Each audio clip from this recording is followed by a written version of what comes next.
Hola y bienvenido al video, espero estés bien. Ponte cómodo porque la historia está por comenzar. Mi nombre es Alex. Cuando era niño vivía en un pequeño pueblo de mi bello Oaxaca. Mi hermano y yo vivíamos con mis padres y mi abuelo Pedrito. Muchas noches cuando mi abuelo no le daba sueño, se quedaba afuera frente al anafre para calentarse. Mi hermano Manuel y yo salíamos y nos sentábamos junto a él. A veces nos cantaba y tocaba su guitarra, otras veces nos contaba sobre su juventud y su vida como maestro. Le alegraba mucho platicar con nosotros y a nosotros estar con él. Era muy divertido, incluso tomábamos té o café caliente mientras platicábamos con él. Había una historia que él nos contaba que me intrigaba y me daba mucho miedo. Era la historia sobre un cura que había sido quemado por allá del año 1600. El cura se llamaba Francisco Sorcia y era el encargado de la iglesia principal del pueblo, una iglesia que hasta el día de hoy existe. Todos en el pueblo lo veneraban y lo querían, pues siempre hacía lo posible por ayudar a los más necesitados, hasta a los animales de la calle. Siempre estaba para apoyar a los demás y todos los domingos daba una gran misa para alentar a las personas a seguir con su fe en la iglesia. Pasaron muchos años así. Todos confiaban en él y ponían sus vidas en sus manos. Hacían fiestas para celebrar la vida del cura y muchos le llevaban canastas llenas de fruta o animales como cerdos o guajolotes. La vida en ese entonces era muy tranquila y apacible. Pero cuentan que hubo algo que perturbó a todo el pueblo, algo que jamás se hubieran imaginado. La controversia comenzó cuando uno de los ayudantes de la iglesia, un joven devoto y sumamente comprometido con su labor en la casa de Dios, había levantado una acusación sumamente grave contra el padre Francisco. Su voz temblorosa había proclamado a todos los oídos dispuestos a escuchar que el sacerdote, la persona que todos admiraban y respetaban, había sucumbido al mal, pues había pruebas de que estaba a favor del mismísimo Lucifer. La evidencia de su afirmación eran un conjunto de cosas que había descubierto en la habitación privada del padre, cuando por querer hacer algo bondadoso se decidió a limpiarla. El ayudante describió con horror los objetos que había encontrado, detallando con precisión cada uno de ellos. El primero de estos elementos eran velas negras, de un oscuro tan profundo que parecía absorber la luz a su alrededor. No eran las típicas velas utilizadas durante la liturgia, eran velas que tenían escritos muy extraños. Además, había encontrado imágenes del diablo, eran imágenes feas realmente y perturbadoras, que mostraban a Lucifer en toda su infamia. Estas no eran simples ilustraciones, sino que tenían un nivel de detalle espantoso. El pentagrama, un símbolo conocido en el ocultismo y en la adoración satánica, también había sido descubierto por aquel chico en la habitación del padre. Este signo, frecuentemente relacionado con la magia negra y los rituales paganos, hacía que fuera claro que no se trataba de un juego o de una broma, sino de algo completamente real. Pero lo más horrible de todo eran las Biblias. No eran las sagradas escrituras tal y como se conocen, sino que habían sido profanadas. Estaban manchadas de sangre, lo que sugería la realización de rituales satánicos. Además, sus portadas y páginas estaban pintadas de negro, como si intentara ocultar la luz y la verdad escrita en un libro sagrado. Estos desagradables descubrimientos en la habitación del padre no solo generaron un tumulto en la comunidad religiosa, sino que también sembraron dudas y temores en los corazones de los feligreses. La imagen de un padre supuestamente piadoso y devoto manchado por prácticas oscuras y satánicas desató un torbellino de preguntas y sospechas en la iglesia y en la comunidad en general. Así que otros padres del pueblo fueron a averiguar si eso era cierto para no tomar acción ante una mentira y sin dar indicios fueron a la habitación del padre, quien cuando abrieron la puerta estaba hincado en el suelo rezando y se dieron cuenta de que todo era verdad. Había horribles rastros de brujería y satanismo. Era algo asqueroso y algo que provocó el asco de los padres. Muchas imágenes horribles del diablo, pentagramas y escritos en la pared que no tenían ningún sentido. Incluso las cruces que estaban en la pared estaban volteadas al revés, pues dicen que el diablo es el mayor imitador de Dios. El cura Francisco, al darse cuenta de que había sido descubierto, les gritó que se fueran, pero los padres le dijeron que tenía que pagar por sus pecados. El mentiroso cura les dijo que nada era lo que parecía, que todo eso era obra de Dios y cosas parecidas, lo que hizo enfurecer aún más a los padres, porque se estaba burlando de la Iglesia Católica y eso no lo podían permitir. Salieron de allí y convocaron a las personas del pueblo para que lo enfrentaran. Muchas personas no creyeron nada de lo que los padres decían, porque creían fervientemente en el Padre Francisco. Él los había ayudado y no era posible que esas cosas que decían de él fueran ciertas. Decían que seguramente era envidia de los padres. Así que lo primero que pasó fue que lo arrestaron y después de eso se llegó a la conclusión de que el mejor castigo sería quemarlo vivo, para que ardiera como iba a arder en el infierno por burlarse de Dios. 3 días después del descubrimiento se convocó al pueblo a presenciar el castigo del Padre, para que vieran cómo se quemaba vivo. Muchas personas hicieron protestas horas antes del castigo del cura Francisco pidiendo que no lo quemaran, que él era un buen cura. Que a muchos de ellos les había dado de comer cuando tenía hambre, les había dado agua a los que tenían sed y que había guiado a quienes ya no tenían fe. Pero nada de eso servía para los otros padres, quienes con sus propios ojos habían visto lo que escondía el cura Francisco en lo recóndito de su habitación, así que la decisión ya estaba tomada. El cura Francisco seguía diciendo que él era inocente, que no era lo que parecía, a pesar de que ya sabían que era cierto. El chico que lo había acusado fue a verlo a la celda y el padre Francisco, cuando lo vio, comenzó a maldecirlo y a escupirle. El joven se alegró de haberlo desenmascarado porque sabía que se librarían de un mentiroso. Antes de irse le preguntó al padre que por qué había sido bueno con las personas del pueblo y él le dijo que algunos de los rezos de los domingos en realidad eran para el diablo y que si se los ganaba entonces podrían unirse a su señor el diablo también y tendría a muchas personas en su secta. Llegó el día y llevaron al padre al centro de la ciudad e hicieron una fogata en donde pusieron al padre Francisco, que en esos momentos mientras ardía en llamas comenzó a maldecir al pueblo entero, blasfemando también. Algo que sorprendió enormemente a las personas que aún tenían fe en él, pues se dieron cuenta de que todo lo que se había dicho era verdad. Muchas señoras hasta se pusieron a llorar por la verdad del padre y otros le gritaban cosas como mentiroso y te vas a ir directito para el infierno. Mientras se quemaba el cuerpo del padre, se veían figuras extrañas en el humo y en las llamas. Era un escenario muy desagradable, algo que muchos prefirieron no ver más, como un ser humano moría a gritos en el fuego. Finalmente, solo quedaron los huesos de aquel padre que se había encargado de maldecir al pueblo y de inducirlos a adorar a Satanás. La vida allí no volvió a ser la misma después de ese horrible episodio. Ya muchos no creían en la iglesia, pues temían que alguno de los otros padres también estuviera haciendo esas prácticas diabólicas y no había nada que les garantizara que lo que decían en misa era mentira. En esos años mucha gente no sabía leer, así que creían plenamente en lo que decía el gobierno y la iglesia. Pese a eso no eran ignorantes al seguir creyendo en la palabra de los padres y por mucho tiempo los domingos la iglesia estaba completamente vacía. Eso preocupaba a los padres de la iglesia, pues ya no había diezmo, pese a que incluso iban a pedirlo casa por casa, pero después de lo del padre Francisco ya no querían saber nada de la iglesia del pueblo. Por esa razón las almas del pueblo estaban desprotegidas sin la palabra de Dios o del diablo, y en esos años hubo muchas carencias, mucha hambre, fríos muy intensos, falta de agua y pobreza extrema. La gente rumoraba que lo bueno de los años pasados en realidad era a causa del diablo, por rezarle, por venerarlo aún sin saber, pero todos preferían la carencia antes de volver a la iglesia.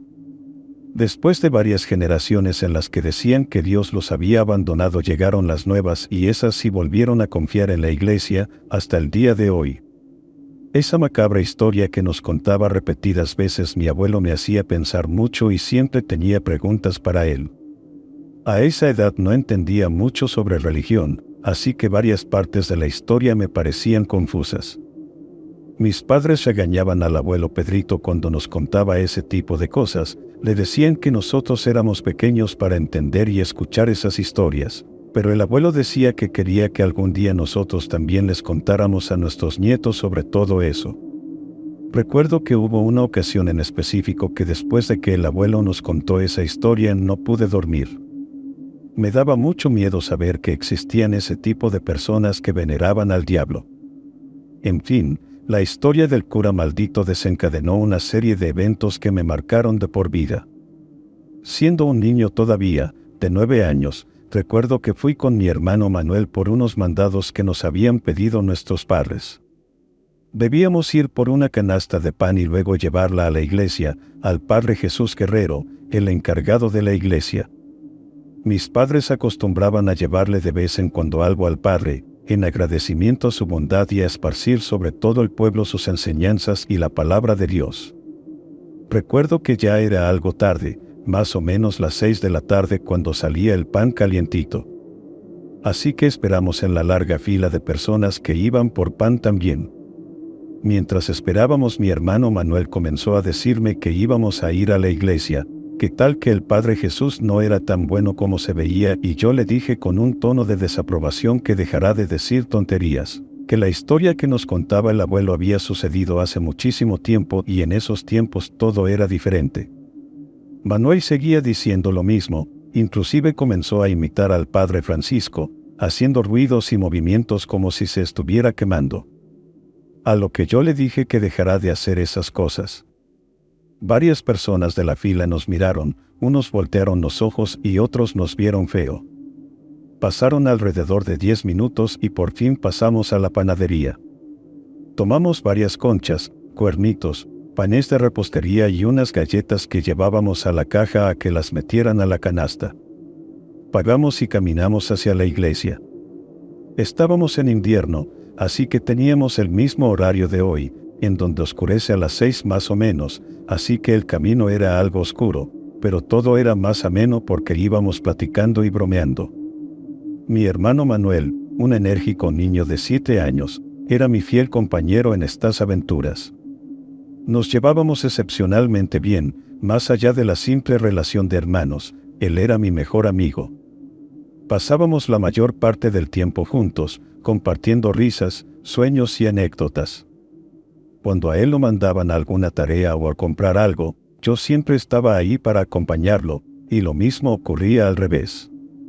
Si a mí me encargaban algún mandado, él no dudaba en unirse a mí. Esa tarde-noche caminamos un buen rato, platicando sobre libros de colorear, nuestros juguetes y ese tipo de cosas. Pero mi hermano volvió a hablar sobre el tema del Padre Francisco, de la historia que nos contaba el abuelo. La verdad no entendía por qué estaba tan obsesionado con el tema ese día, si varias veces habíamos ido a la iglesia a dejarle cosas al Padre y nunca había dicho nada acerca de eso. Y la verdad, siendo un niño, comenzó a darme miedo y me imaginé el escenario que decía mi hermano, en donde el actual padre del pueblo, el Padre Jesús, era en realidad una mala persona y escondía cosas malas en lo profundo de la iglesia.